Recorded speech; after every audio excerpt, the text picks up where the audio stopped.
Hello, welcome to Geek and Biscuits. I'm your host Grant, joined by my lovely fellow friend, host, all-round great guy, Dan. Hello, Emerald City. What's happening? What's doing? Hello there, brother Crane. How are you, mate? How you I'm been? all right, mate. I'm all right, mate. Yeah, I've just not long finished work, so I'm jumping on board. I'm ready. You mean this is not our job? We're not professional podcasters. The illusion is shattered. Oh, fuck. so, so, Yeah. um, finished work. Obviously, must be Yep. tired, working hard and stuff. Well, So did you get a chance to view this week's film? I did. I watched it last night. I watched Ooh. it. At, I think half started at 1:30 this Oh, morning. bloody hell. Yeah. Yeah. Um, So, so yeah, The Sound of Music. So, where does it rank on your greatest horror films? Um, yeah, so obviously people must know we're talking about The Evil Dead, and that yeah. is The Evil Dead 1981. Yeah, not 2013's Evil Dead. So, right, I don't think this film needs a massive introduction. I think if people are here, obviously we're going to get people hopefully that have not heard us, sorry, that have followed us before and have maybe not seen it. But I'm with films like this, you know, you kind of do presume that like 70-80% of people will have, Yeah. have seen and heard of Evil Dead, and hoping the rest of people actually know the title and its Yeah. impact on cinema Genre horror. of- Love it. Um, so, Evil Dead. What's Yes. your earliest memories of Evil Dead? Did you get to watch it? I mean, all I can tell you before I tell you mine and before I listen to yours is it was banned for a while when me and you would have It been was. youngsters. Yeah. Yeah. It was Army of Darkness for me. Yeah. I watched them in reverse. Army of Darkness was You were reversing all the films. that was no, no. I watched them in reverse. It was Army of Darkness first. Yeah. Um, I first heard a friend talk about it. I was on holiday, Hmm. and this lad that I used to have all his WWF wrestling figures. It just Panda happened 1 one and day. Panda 2. Yeah, Jake the boa constrictor snake. Um, but yeah, so we would sort of fight, just playing with wrestling figures and everything. And he just said, "Oh, you should watch that. I watched this film the other day. It's this man who goes around killing things. He's got a chainsaw for an arm."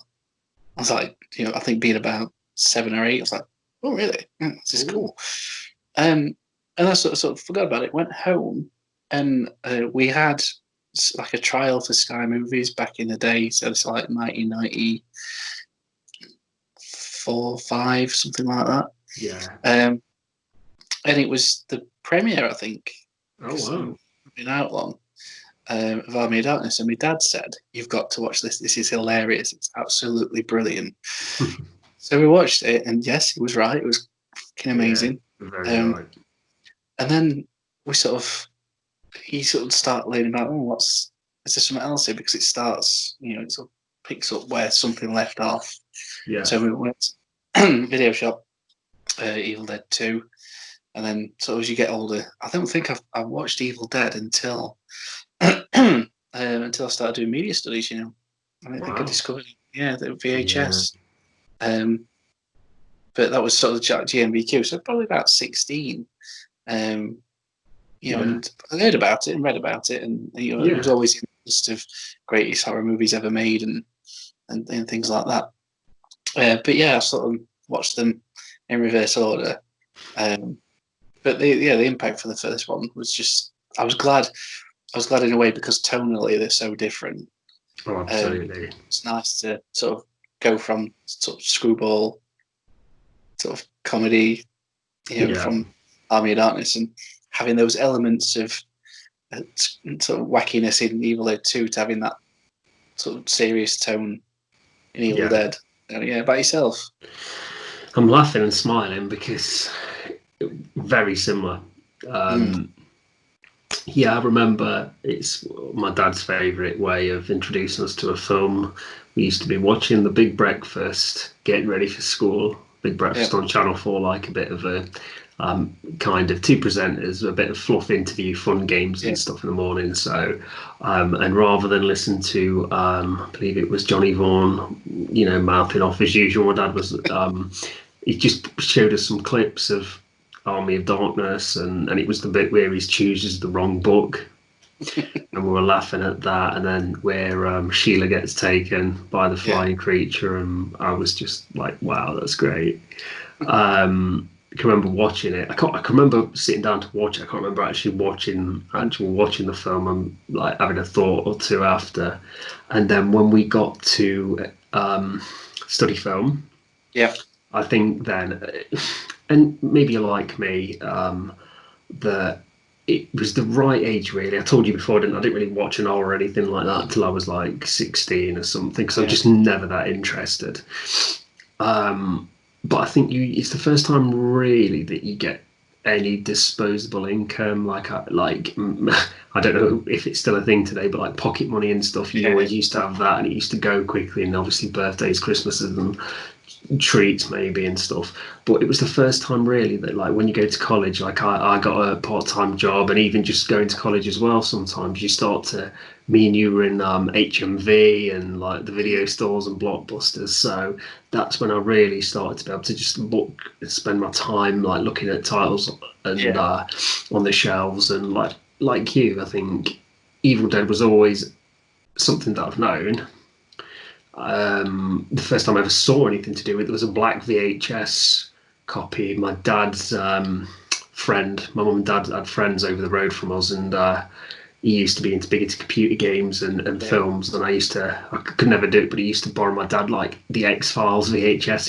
He had the lot, and he had this title called Evil Dead, and it had like almost a greeny yellowy red like outline. It must have been of the I forget the character's name already, and I watched it today. She's Ellen's Cheryl. Cheryl, yeah, that's it. Thinking of the actual actress's name, but it's got her changed on it, and it's just like into a box. It says Evil Dead, and then it's like Video Nasty or something written on the top. So I was always fascinated and always knew about it and knew the story of its band. It's Too Horrible to See and stuff. And then I bought it on VHS with a black cover and blue writing, so the same as you. Yeah, that's it. It was nice because we had the. It wasn't. I don't think it was long after we were at college. They released what they class as the unrated cut. Yeah. Which expanded on like the tree rape sequence, and so just sort of filled in those little bits of. Yeah, like all good unrated cuts should have some of that in. Well, that's it. But it was. I mean, it was gory anyway, wasn't it? Yeah, it was. It's a splatter. It's very splatter, and I think those so. But it made me want to see it. That was the thing. It was the same with I know we'll do Army of Darkness at some point in the future, but same with Army of Darkness, where we would like given. There's a version we saw growing up that was available to us on VHS, and DVD, and then there was like international cuts, or and stuff like that, and director's cuts and all sorts of different new sequences chopped and changed. So it's always nice to see something different. The version that I watched, I'm assuming it's the same. Was the same version? Yeah, absolutely. Yeah. So so it was the more recent Blu-ray release, and what's impressive about that is you get the overly grainy opening, but once they get into the cabin and everything's sort of lit as well it can be, it can be lit. It's cleaned up really, really nice. It has. It really has. Very impressed. Yeah, and that's the great thing, and I think it's such a good film that has. I mean, it's relatively low budget.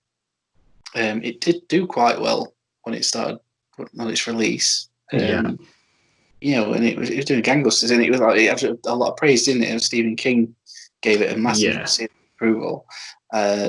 So didn't New Line purchase or something like that at the time because of King's rating of the film and his positivity? Yeah, they were really lucky to say it is a film made by a bunch of friends. Well, it's essentially me and you and like Slacky and Batchford and Paul and stuff doing exactly what we were studying is going out and doing Yeah, exactly what the Evil Dead kids yeah, at the time. We forget that they were kids when they yeah, started it. It's like us going out and making this film that gets picked up by a distributor, by production, and then gets put on the cinema. yeah. And Well, that's genius it's because crazy. they made Within the Woods, didn't they, as a concept Yes, for, yeah. to get financing, They and got $9,000 from that, or 90,000. I'm not sure yeah, which. I think it's quite high. I think they showed it to a lawyer friend, didn't they, hoping to do Yeah, investment. He said, "No, I can show you how to get yeah, better investment than that." And I think they went around begging, borrowing, stealing, didn't they? They were sort of ringing everyone up and yeah. It took a number of getting years to stuff. complete, and it's Yeah, but what an achievement! You know, well. This is the thing. It's like I mean, myself, as you know, I went to watch an American Wealth in London at a pop-up cinema. 20 minutes from where I live, and although I really enjoyed it, it was great. It was definitely not a recent version, just with sound and picture yeah, quality. And this watching Evil Dead recently, and obviously both films were made actually 81 release, both of them. I actually think, yeah. The For a new audience to watch that, Evil Dead really does stand up for. yeah, Like, I know we're going to probably get into it more of effects and story and characters and stuff, but I think it is just really important now to. Some films obviously can clean up better than others. I do get that, but like just the first thing is Sam Raimi's camera works incredible, and I oh, think it's cleaning up all the footage is just highlights that, and it makes it just yeah, more enjoyable because we always on here so far we've spoke about films and our originals. I suppose it's like photocopying it. You just yeah, can't beat an original, can you? And I think that for my enjoyment, for me to show it to somebody else, mm, it's just for us to watch again after so yeah, long. Like I just think it does. It really does show you again, like just the imagination that went into it. Because I think it is difficult to sometimes sit and watch old films because all aspects of all films will age.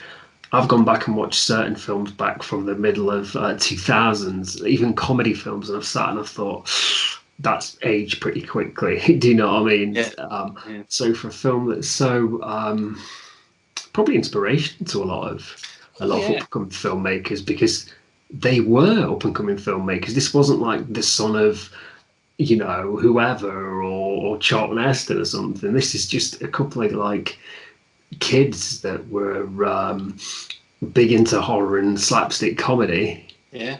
and it's just some they followed the dream, and it's That's incredible. it. Yeah, I mean they went out of the way to found the cabin in the woods that is just Yeah, as iconic as Bruce Campbell as Ash.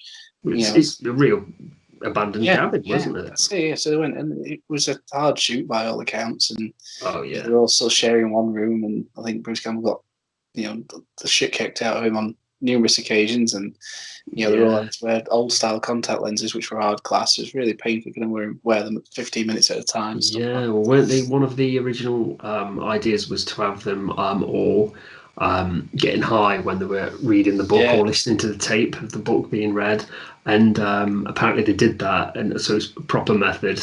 I'm sure that's the only reason why.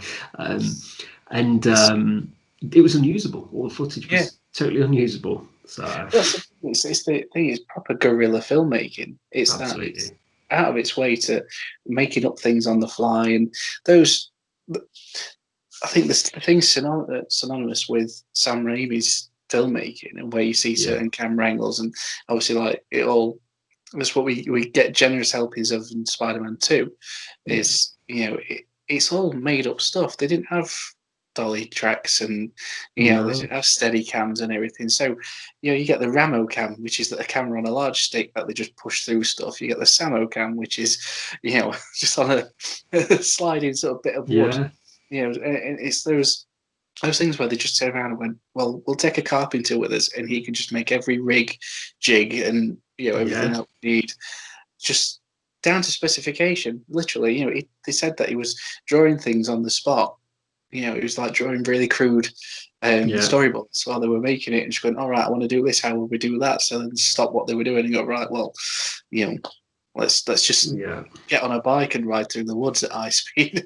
I mean, I bet as painful as that was, and I don't know if I'm correct in this. I'm sure I am. That several times they had to stop filming because of requiring additional funding, and they had to go out and get that. Yeah. So, because at one point, weren't the last something that I'm sure one of the last parts of shooting to complete the films was just literally was Sam Raimi and Bruce Campbell were left with where they went to get actual live ammunition for the shotgun yeah.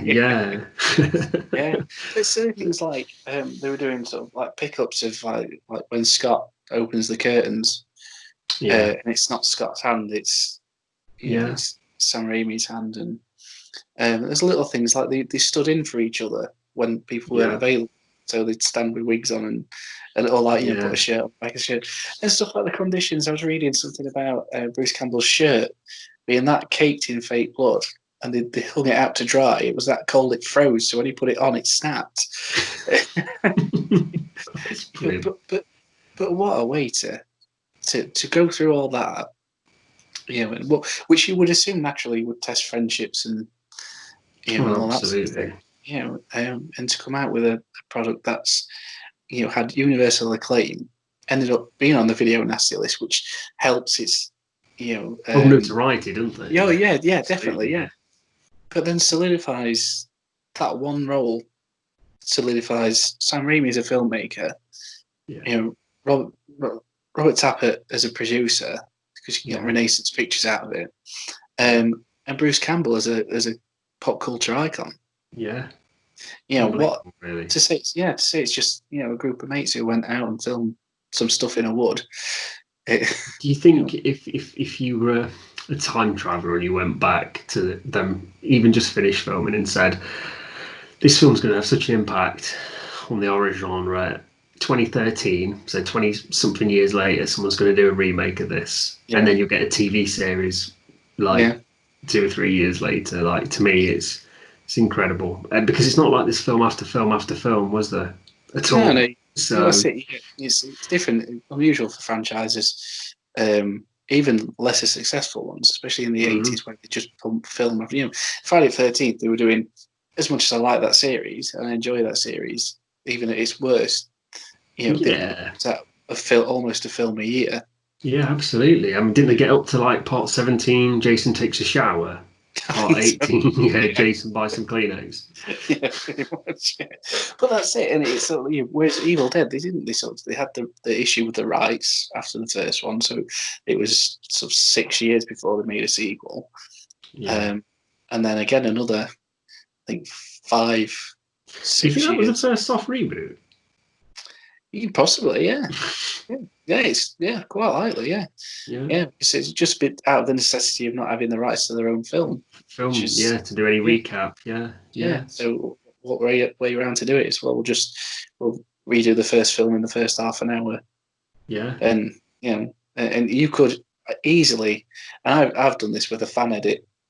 I edited all 3 of them together, and you could easily chop those 3 up and have them as seamless. Brilliant. I've never done that. You'll have to try and see if you've still got that around anywhere, and I'll have to see that. Yeah. But it's just a great achievement, and it's a great film, and it deserves to be up there as one of the greats. Yeah, no, absolutely. So, what I would say is, this is probably, it's not the original Haunted House story, but it is the original A Cabin in the Woods, people getting picked off.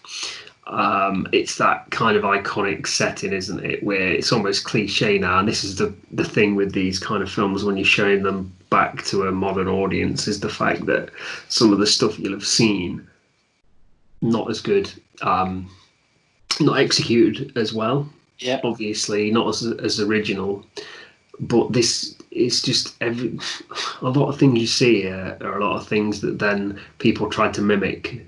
And it found its way into all kinds of different films.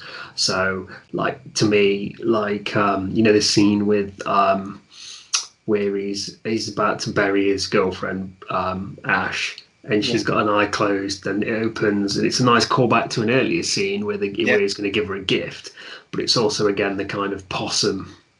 Not possum. It's the first time I'd really seen that actually played up, rather than just the like bad guy comes back again with no explanation. It was the first time you, as an audience, got almost to experience that like kind of a threat before a character. It was like the character's clueless to what's about to happen, but we get that kind of a evil wink to the like kind of thing. And like you said, just the crazy camera angles and just I mean, you've watched the films backwards. I watched the films backwards, and for me, it was really difficult because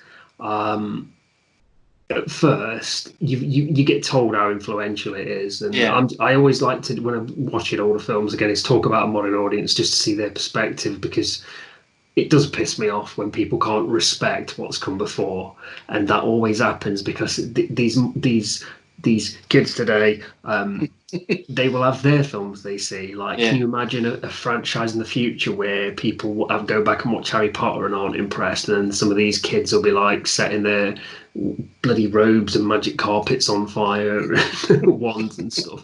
But it's the same thing.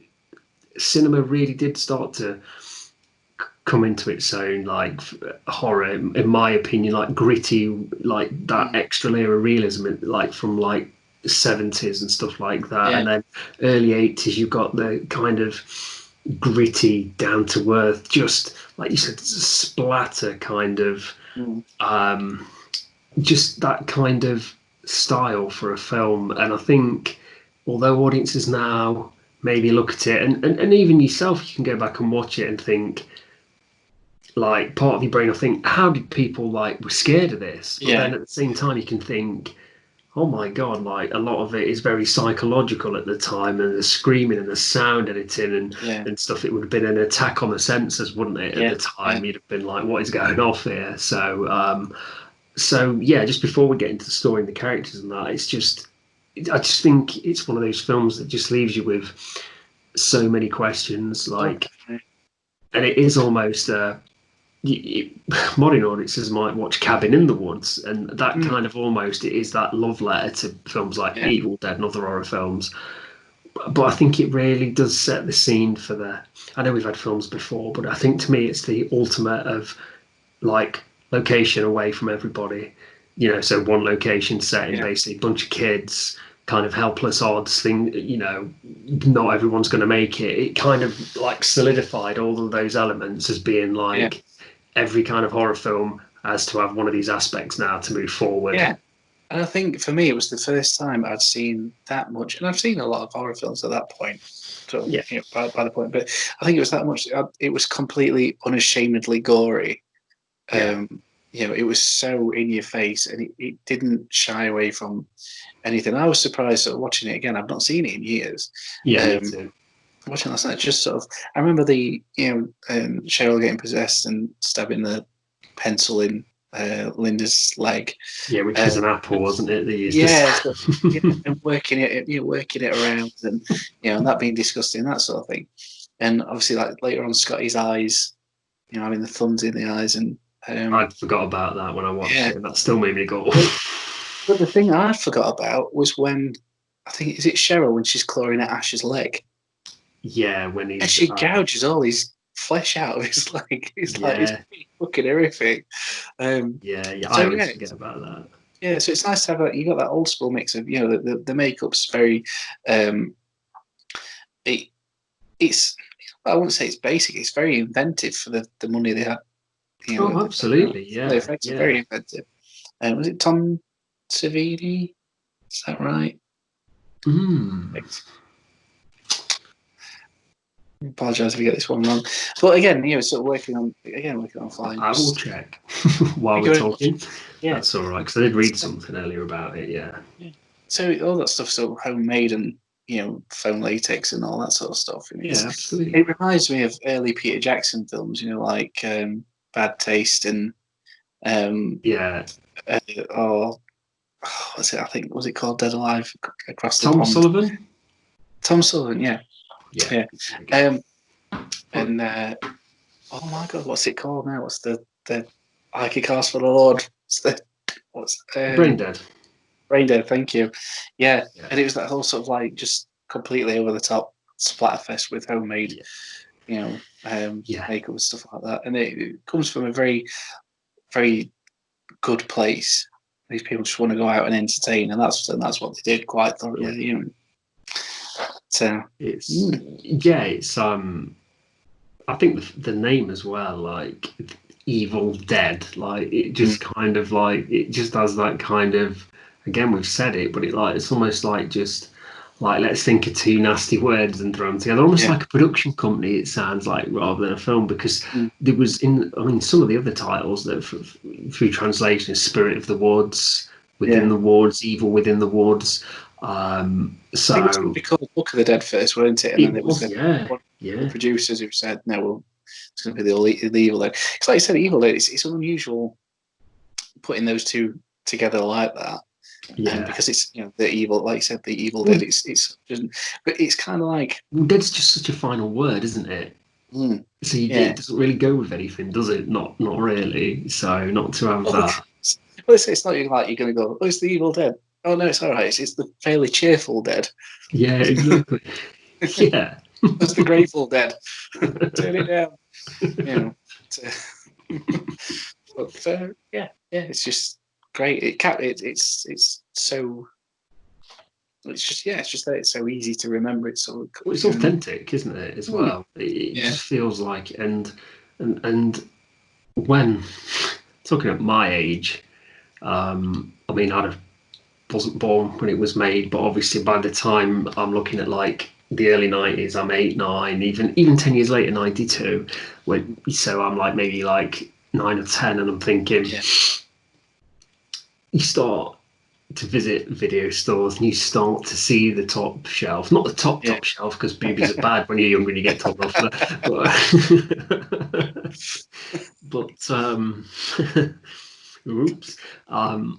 But yeah, you do get that kind of like everything's from the cover.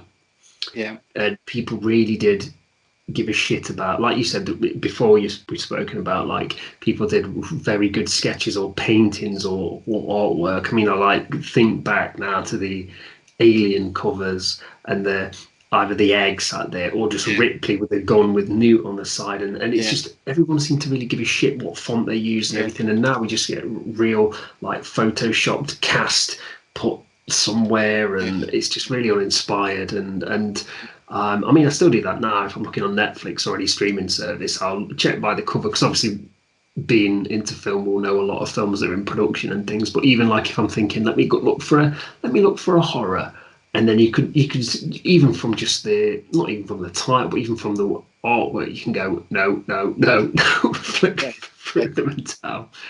So it was just I just think there's such a build up there was of Evil Dead, gotta see it, why is it banned, I can't believe this. And it was a nice piece of trivia I found out today that Germany eventually got the unrated cut or the unreleased version or whatever they want to title it. Guess what year they finally got it?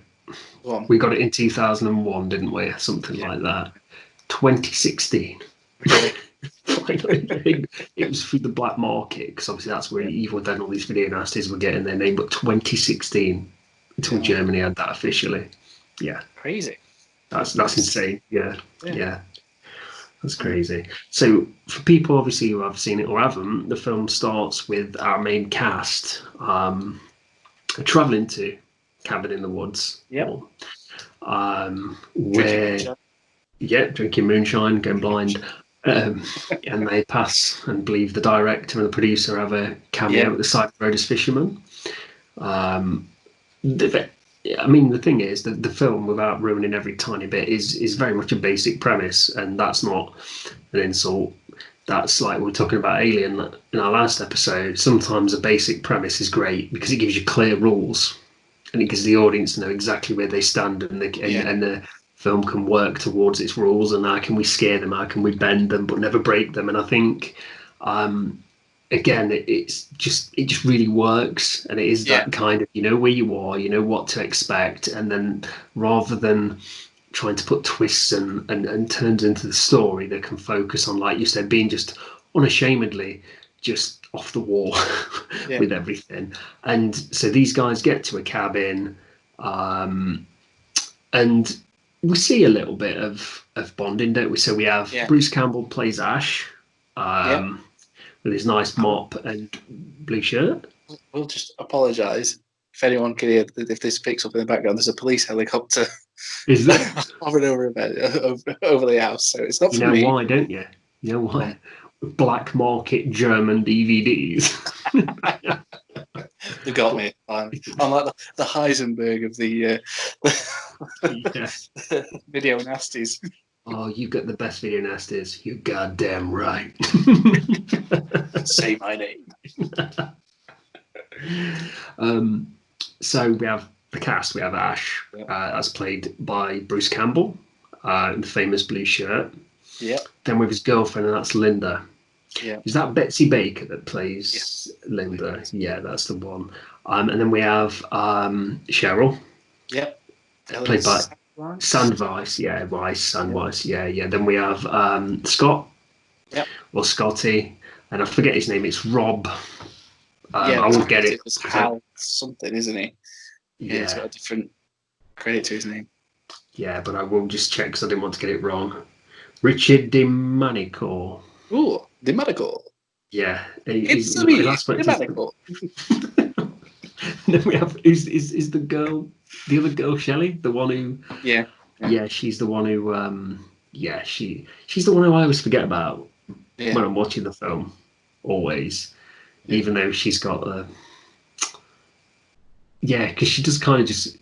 The other two are kind of slow builds, aren't they? Or at least from like. We get one, unfortunately gets. I don't laugh because of that. It's just the fact that it's the absurdity, but it's also the horrificness, but also the way it's shot is genius. Is one of them gets raped by a tree, so that evil is obviously put inside of her. So we get to see that, and the other is it's a very drawn out process because we get to see her possession, and it's very much from a taunting perspective of possessed, laughing, like real psychological stuff. Shelley just happens, doesn't it? And it's straight in your face. That's why I always seem to like just forget about it until I watch it, and then I know straight away, thinking, "Oh wow."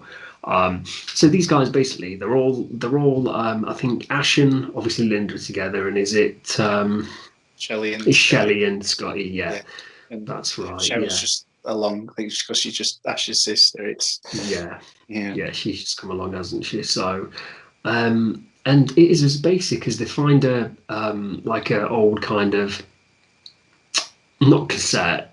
You'll have to bear with me. It's like an old tape recording, isn't it? Yeah.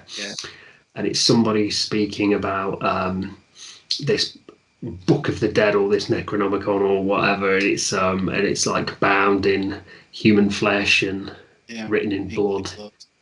Yeah, and it's about demons and walking the being resurrected through these incantations. And as we progress a little bit further, we find out that his wife is possessed, losing herself to this demon, and that the only way really is to defeat them is via dismemberment. It's always nice. But I say, like, what I liked about that is when it starts, obviously you get the introduction to your characters, and they get to the cabin, and there's the swing hitting the house. And then it stops, doesn't it, when Scott gets to the door? But the presence is already there. Yes. So it's obviously Professor Noby and is already, we know that he's already read these things out, and it's not like it waits for the kids to do it. No, it's just he's released it, and it's just lying dormant in the woods. It's waiting for something to be there, isn't it? Yeah, that's it. That's the great thing about it. It doesn't take them to do it. No. It's already there, stalking the woods and everything. It's like you said, it's waiting for a bunch of kids to come along and fuck up its day. Exactly. And even though I've watched this film earlier today, this is where, to me, we have, and people may understand, not predicament, but the way that I'm not struggling to recap it, but the way where things do blend into each other, because we have like 2 is a little bit of a soft reboot, but it's set in the same cabin.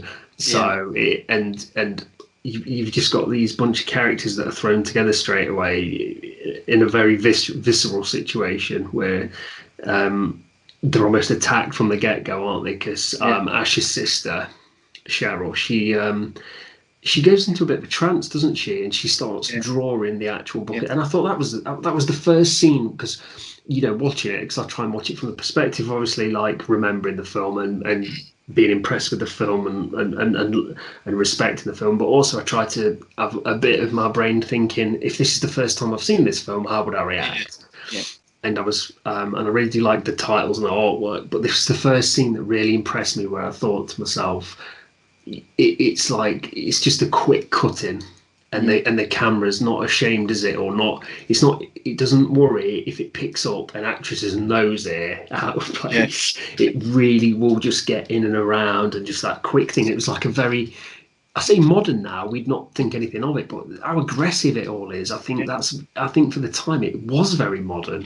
At that But it's time. like the whole thing when she's doing a drawing as well. I didn't really notice. I think because before the Blu-rays and stuff like that, with DVDs were based on VHS transfers and that sort of thing, so I didn't really bother cleaning them up. So it's the first time I really paid attention that Cheryl's hand it got black veins on it. It was a paler colour. And it's the first time it's really sort of sank in that, which plays nicely into events in Evil Dead 2.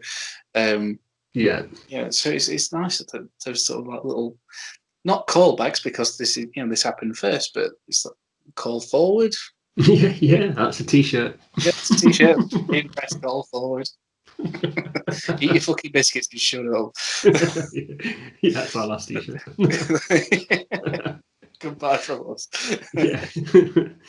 But no, it's so, and I think that's probably why at the time, when we get this scene straight away and people do look back on this film, it is just that, like, I think you were alluding to it earlier, Dan, just like the energy around it straight away. It's not like obviously we need character development, but at some point, horror now, especially modern horror, and especially the remake of this film, it just drags out character development sometimes, or it doesn't even develop characters. It just, like a fake kind of, let's just spend as much time with them as we can do.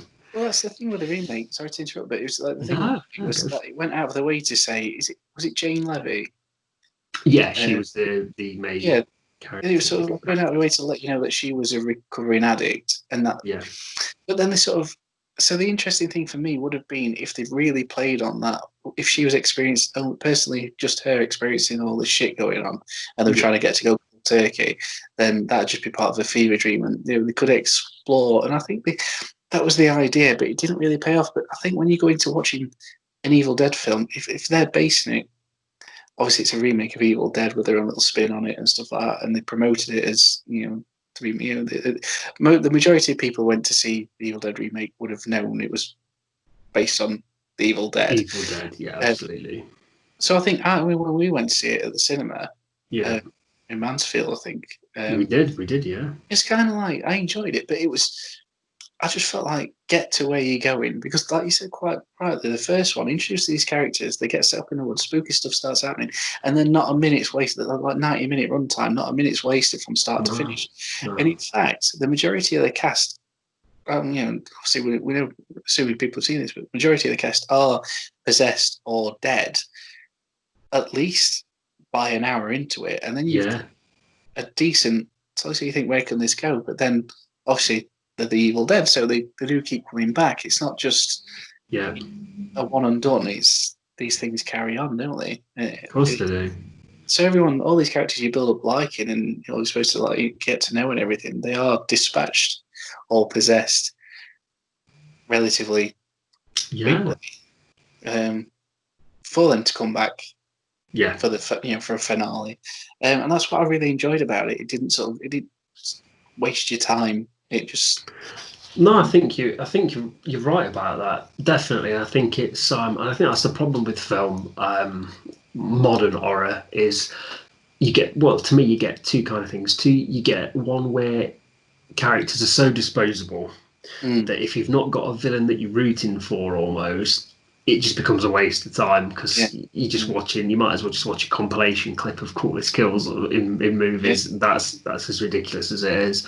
Um, and the other one, like we just said, is the fact that it just draws everything out too much, or you get the tiny bits of horror, tiny bits of horror, tiny bits of horror, and then it almost steps into like the third act, and Mm. it just completely ruins all kind of Yeah. pacing, and that's not how you build up a threat, is it? It's not how you Yeah. reveal information slowly, like you said, the professor that's reading, that's reading the tape aloud. He's basically the exposition dump for the Yeah. audience, and it's great because it doesn't detract from any character. We just get to see reactions of this Yeah. situation. So then what we do is, I believe, is Cheryl the first one to she goes outside, doesn't she? Yeah. And she's eventually like she hears something like they do. She pops outside, wonders what's going off, and then she's like attacked by the tree. And at the time, this was really controversial scene. Like she's seen running through the like forest, and then she's like strapped at like branches and vines, pull her Yeah. basically to the floor, don't they? And then like there's a shot, and even though obviously like by not taking anything away from the film, but by today's standards, it is obviously we have got more like quick Yeah. editing. We have got more ways of making it more brutal. But the shot when she's laid down and it like Mm. opens her legs, I Yeah. was still like, wow. Like I was like, oh, Mm. for thinking shit, like really Yeah. thinking like you're really worried for her. Yeah. Yeah. It's very It's quite visceral. It's very shocking. good. Yeah. Yeah. Yeah, absolutely, definitely. So she gets away. She gets back to the cabin and tells her brother, doesn't she, Ash, Yeah. that she wants She to wants go to or go anything. Yeah, they drive off, and the bridge to a is bridge. yeah, and the bridge is basically fogged. There's no Yeah. way. Yeah. Yeah. And I thought that was a very good scene, actually. I'm not really, I've seen it obviously, but this is the first time, not first time, but this time again, maybe because of the cleanup of the image and sound Yeah. and Yeah. everything. I was really impressed because it just looked like it was just them two lit by the headlights of the car, Yeah. and she's on her knees and he's comforting her. And I thought that was a really nice shot, actually. Yeah. Very, very nice. That because it's just a gory film full of ridiculous moments and Yeah. great It's just moments. nice to have It's those just moments. it is, yeah, absolutely. So, um, and am I right in thinking Shelley's the first one that we see actual in fully dead-eye zombie Yeah. makeup? Yeah. Yeah, and she obviously starts. Does she stab? She stabs Linda in the Yeah. ankle with a pencil. Yeah. So I have watched this today. It's just. I think I don't know whether it's just so many versions of the film, or because it is again, it's just such a tight premise where all these characters are bunched together, and you do know them, and they do stand out in the film. But it's just the film is like it's great because, like you said, like in an hour in, you think how much more further can they take Yeah. this? Yeah. But I think because it's very methodical as they do it, like Ash goes through and they build up tension by taking somebody, he's going to bury somebody, and you've got the tension of is she dead, is she not dead, and you see him Yeah. drag her. So you get to almost, it's like it's the agonizing journey of Ash. Then the film becomes Yeah. like it follows him all the way through, doesn't it? He's got Yeah. to take his girlfriend, he's got to bury her. Is this that? We get to see every detail, don't we, with him? That's the nice thing because he goes through all that thing with Linda. His sister's possessed. They lock her in the cellar. Yeah. And Linda's possessed. And Shelley gets set on fire. Doesn't she? And then she picks up the Kandarian knife No, yeah, and goes to stab Scott, yeah, but ends up getting stabbed herself. And all that sort of milk shit comes out of her face, and yeah. it's really gory.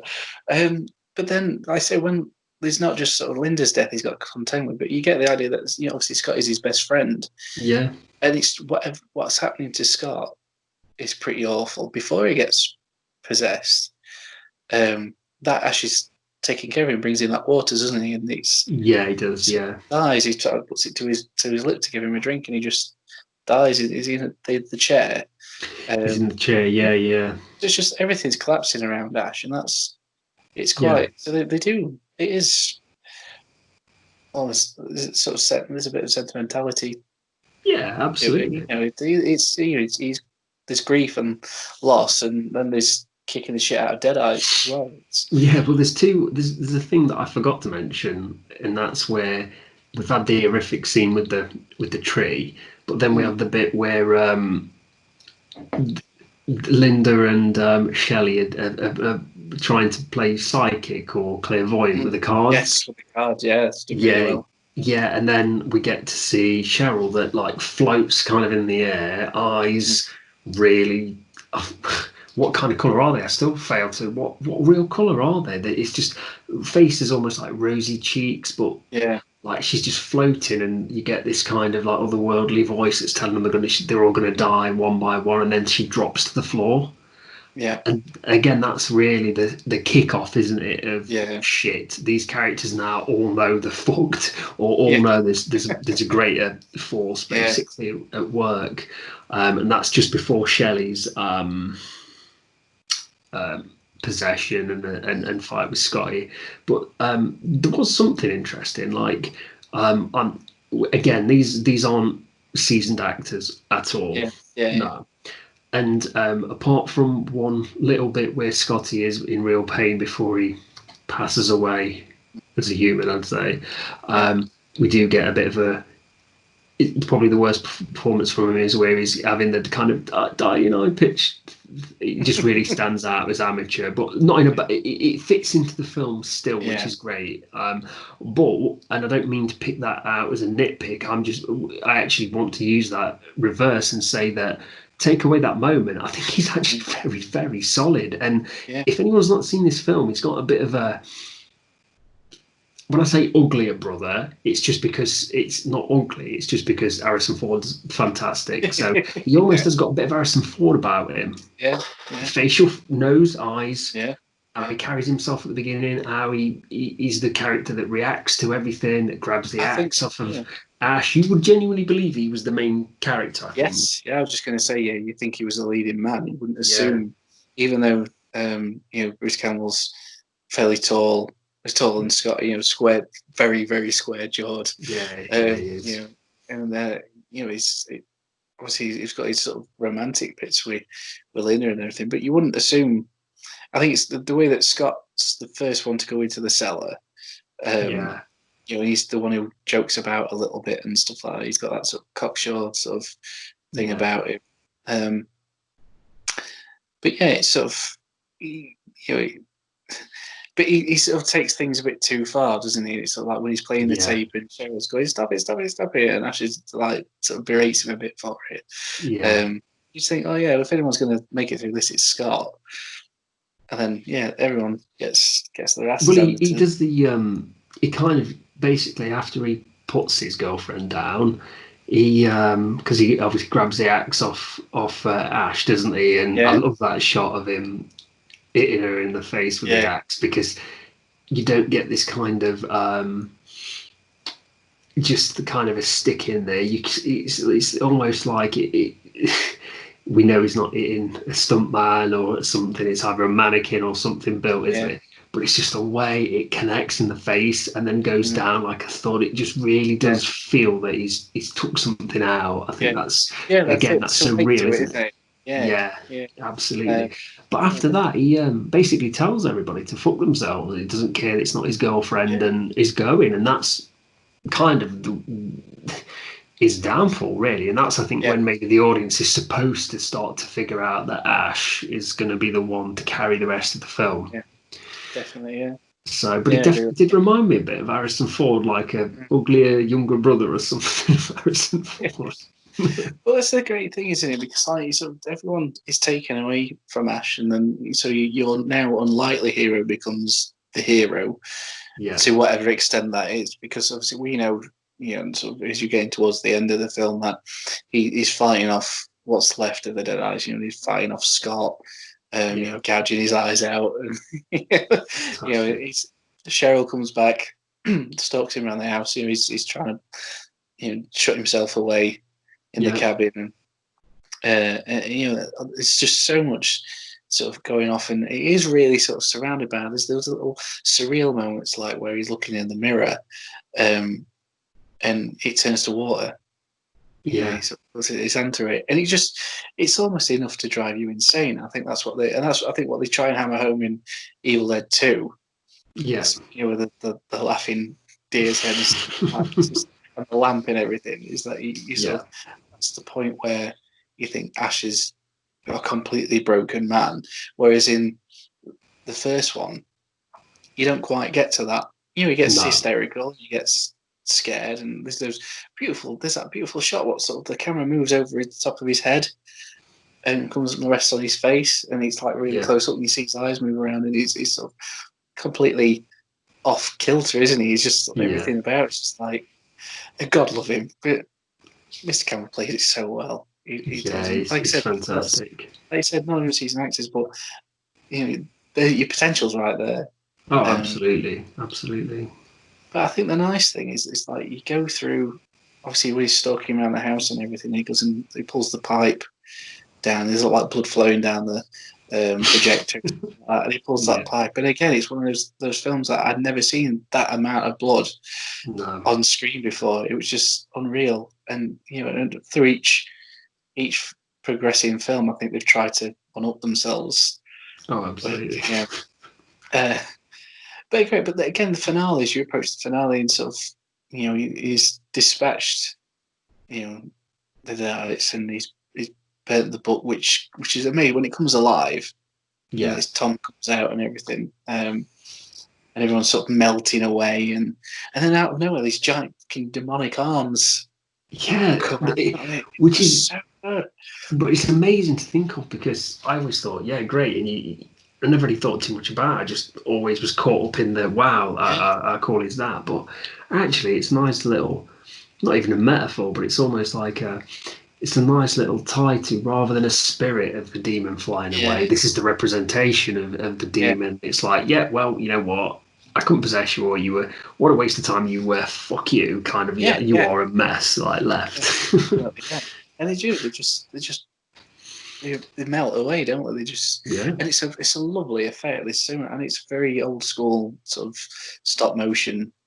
And obviously, I think today's standards, kids today especially, will look at it and go, "Well, that's crap, that's shit, whatever." But there's such a there's an artistry to it. It's missing these days. It's stuff like, I think we need to look back to why these things were successful, and But it's the context of these guys had basically fuck all, and they made that happen. And that didn't affect anybody. In 1981, no one had ever seen anything like that. Do you know what I mean? And the film's so fast paced. It's like there's several times today where, for a second, I was taken out of it, not in a bad way, but I was thinking, who's that? And then I realised it was Cheryl was back, because it's clearly a stand-in study and the makeup's like finished there. But you never really get a second to like think about that and breathe. And the way, if you watch that on VHS, I don't think you notice. I think it's because Blu-ray's so they've done such a great job tidying it up. And I just think that if you're Sam Raimi, you've got to look back at this afterwards. And it's not saying he's sick to the back teeth, but like Evil Dead, it's got like a real passionate fan base. But surely he's got to look back at some point, and maybe he's already done this, and think the money they've had, and the film turned out that quality, that much of a high standard. It was the benchmark for years in horror. Like, who cares if you've got a couple of effects that are dodgy? Every film's got a couple of effects where you can see the end of a costume somewhere, or a stuntman's running and he's not got the hand on his prosthetic arm or whatever. So I think you're right. I think you have to look at the context of it. And to me, that's every film I watch like that.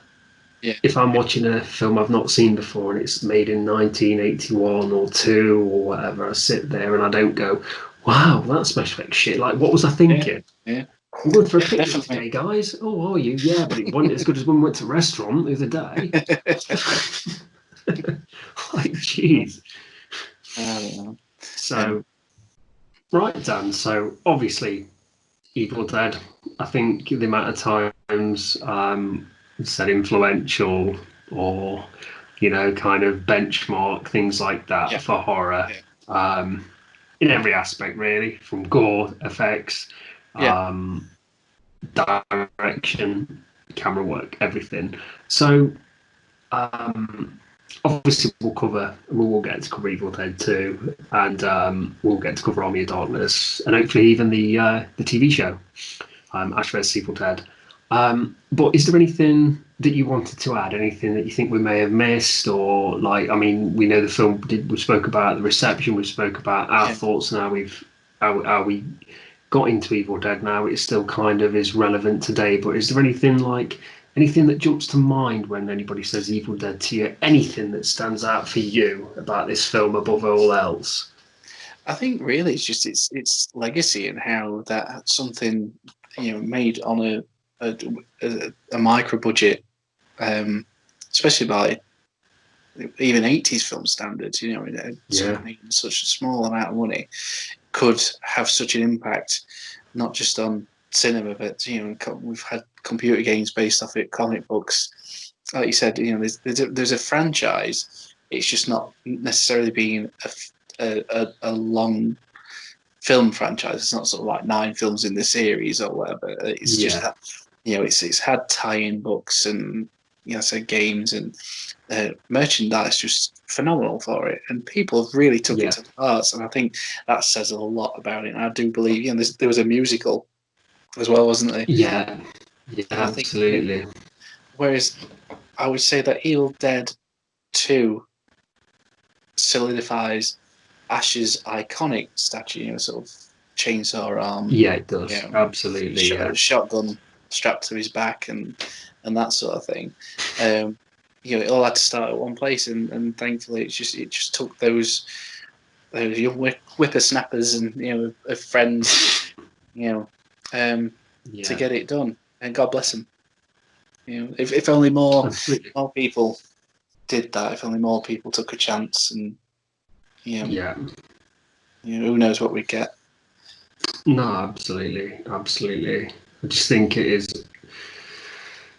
to me, again, it's the ultimate kind of backyard with your mates kind of Yeah, movie. And I think to me, it just always, like, we can all sit there, we've all got eyes. I sit there and I appreciate every film for what it's worth, because I've said this before and I will continue to say it to every single person that I talk the film about. In 20 years' time, we could all be sat there going, Lord of the Rings looks terrible. The effects look so cheap. yeah, The computer games we play look more real. Who cares? Who gives a shit? yeah, Like, you're in the time that it is, and without all these films, without these people's ingenuity and mm, being able to think on their feet and just yeah, invent things that weren't there, yeah, we wouldn't progress this far.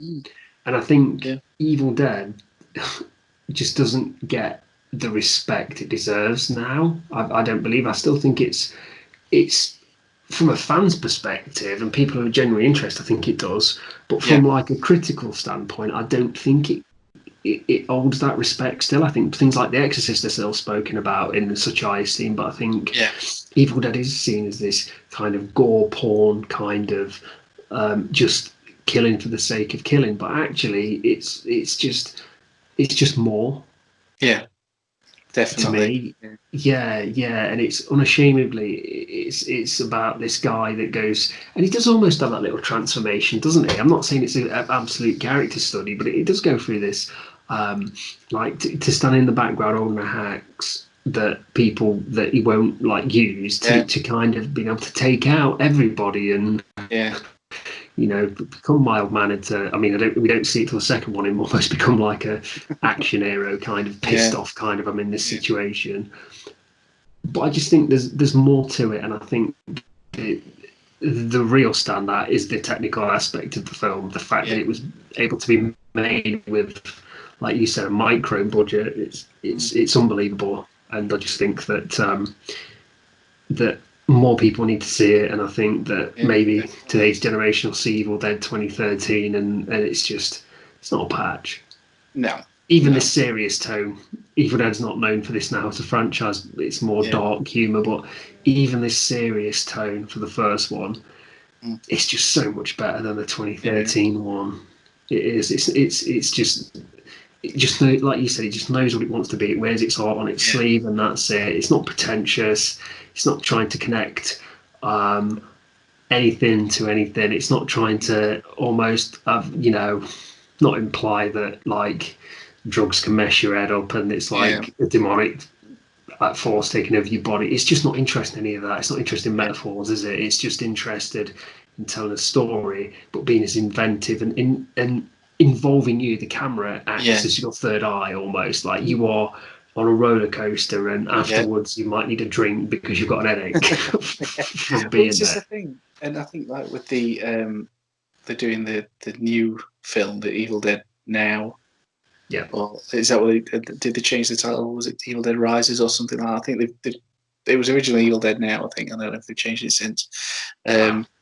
But I would rather see, rather than another rehash, I'd probably be more interested in seeing a period film. I'm not overly one for prequels. I'm not, I don't need to see it. I don't know. I need everything explaining to me, but I wouldn't mind seeing Professor Noby at Kandar Castle.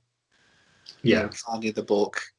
Why he wanted to find the book. What was his, his motivation behind all that, and maybe his story. What happened to him? And because like Evil Dead 2, we get that little answer of he's sort of stuck in the spirit world and it's still in the fruit cellar. But it always, I'd rather see that as a straight out horror than another churn out. But who knows? It might be something completely different. I think if I would like to see Raimi doing more straight out horror, sort of like Drag Me to Hell, which was all intents and purposes was another Evil Dead film. Oh, absolutely. Yeah, and absolutely for it. I think that's what I would rather see Raimi Evil Dead than someone else. Sort of whether it was Fede Alvarez, weren't it, before? And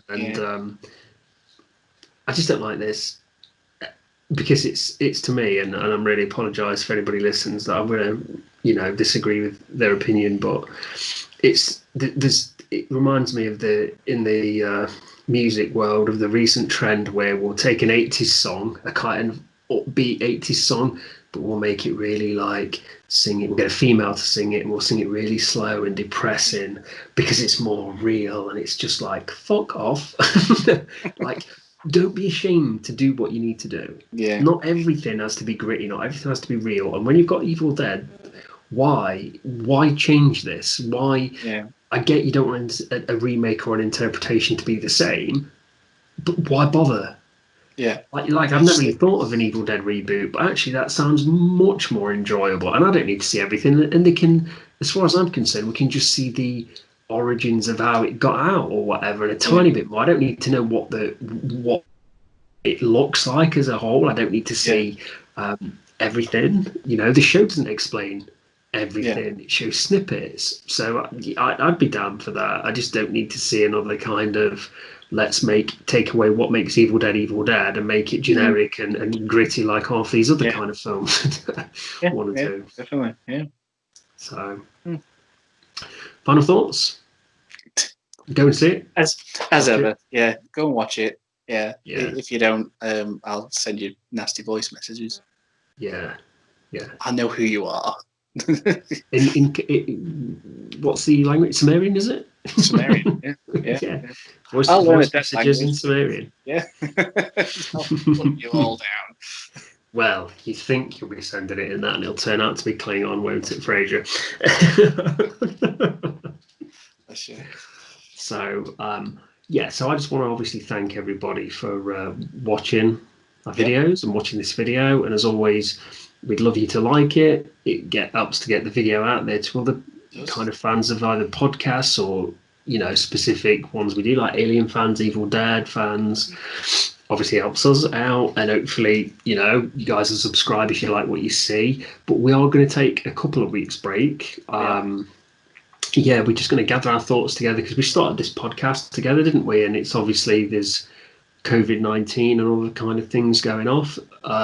So we've just been we thought we'd just something we wanted to do, we'd get it done and use what's at our disposal. So we're just going to kind of get our heads together over the next couple of weeks, and kind of just see how we can move forward and what other content to bring. And because we do have some stuff lined up. Certainly do. And the Stuff. podcast, and the podcast is going to be the staple of things, and that's what we want to do, talk film, but doesn't mean we can't do other content. Yep. Doesn't mean we can't, expand, spread our wings. So expand my waistline. It's that Queen t-shirt I see there, by the way. It's my friend. Yes. Great. Sorry, when you said spread your wings, I thought you literally lifted slightly and the wings went, oh, it's great. So, so we do appreciate people watching it, and we have had a couple of requests, and we are going to get to some of those in our next season, aren't we? And we are going to label them as seasons because we want to kind of have things ready for people on our channel at ease and to be able to find things, because we do like to waffle, and we will have a lot of waffles and a lot of videos, so it's just going to make it nice and easy, isn't it, for people to find and stuff. But again, just thank you for watching. Really great if you could share it, great if you could like it, great if you subscribe, but just thanks for watching, and thanks for making me not English speak. You don't speak great. Makes me good. So thank you. And again, just drop us a message on Facebook, Twitter, Instagram, or even in the comments. I'd say below, but now they've ruined that, haven't they? Because the comments are like underneath the like button and stuff now. So they've even moved. Drop them wherever they are. Yes. Or if you can't find them, just write on your phone, right on the screen, scratch it on there. Don't do it over Twitter and Facebook. Just, absolutely. We will. We find us. Yeah, we do get involved. Join us. Who was that? So now I just wanted to say thanks, and also to you as well. Thank you for, being available to chat and to, start this together and hopefully continue. But I think it's just come at the right time now, hasn't it? Just to kind of look at what we've got, how we can improve, and this has kind of always been like a bit of a test run for us, hasn't it? Just to see how our technology holds up, internet in this pandemic, kind of, what kind of films are featured, how many virgins we have to sacrifice, We'll be back bigger and more obnoxious, and I would thank you, but I'm well above your horse shit, so it's too important for that. That's all right, mate. You stick to your biscuits, goddamn you. So again, thank you very much, and Dan, as always, thank you. Thank you, mate. Look forward to season 2. Yeah, very soon. Yeah, Geek and Biscuits season 2, Electric Boogaloo. Oh, you've ruined it for everyone. You've ruined that review. I love those Boogaloo biscuits. Right. Well, thank you, mate, and I will speak to you very soon. Yeah, see you later, mate. See you later, guys.